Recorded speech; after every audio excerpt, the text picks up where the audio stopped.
You walk up to a skeleton unlike any you have ever seen before. His skull seems to be carved into intricate patterns with a gemstone sitting in the middle of his forehead.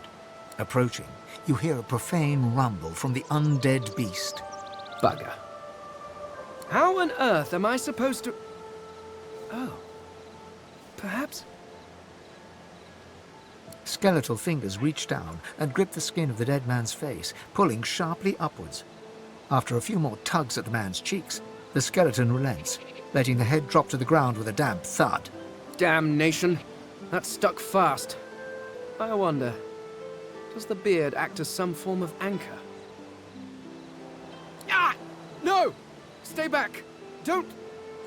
Actually, you don't seem half as threatening as those creatures in red. Run along, won't you? I have business to attend to.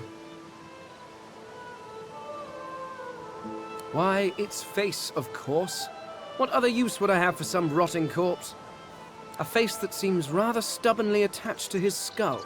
I would normally employ a tool to delicately but viciously rip the face from the body. I could then craft a mask to hide my bone. But as I lack such a tool...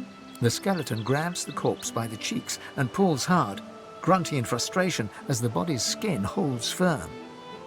Because my own was stolen from me. And the idea of being chased across Rivellon by every idiot with a torch does not appeal. Oh, get away! Monster! Hide the children! Oh. You are simple beasts. And you simply do not like my... Well, not my kind, but those that look like me.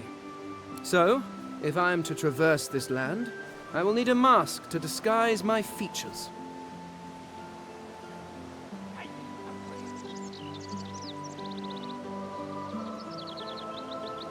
Oh, don't be ridiculous. I have important things to do on Reaper's Coast. I cannot simply sit about waiting for the rest of you to die so I may continue my business in peace. No, I may be an eternal, but my patience has its limits. Indeed. I may be the only eternal. My people seem rather absent, at least from this realm. As for the others, well, there is an excavation site at the Black Pit's oil fields. Perhaps there I'll find my answers.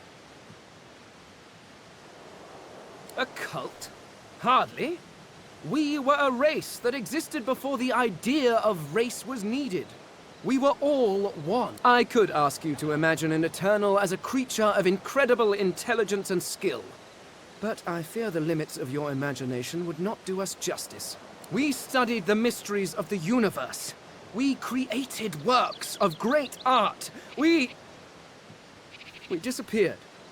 But I will find them. Wherever they are, I will find them. We will have our world again. Well, that hardly seems relevant. But if you must know, I was inconvenienced for a time. Several centuries, in fact.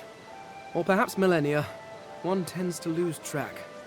I was sealed in a tomb for daring to be curious about the world. It seems our king did not agree that the universe should be explored to its full potential. Perhaps I should thank him. It seems I was spared whatever happened to the others. I wonder if flowers would be appropriate. Ah, well, that is the curious thing.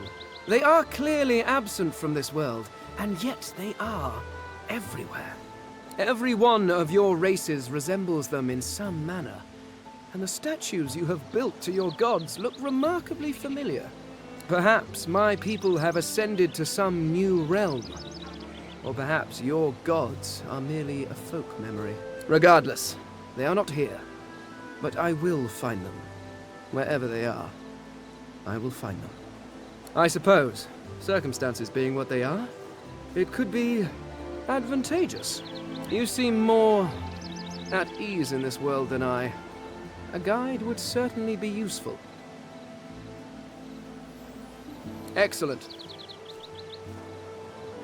While we are conversing, perhaps you notice that I am rather skilled in, well, all things.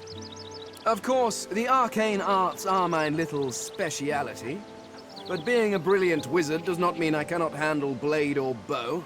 So, which do you require for this enterprise of yours?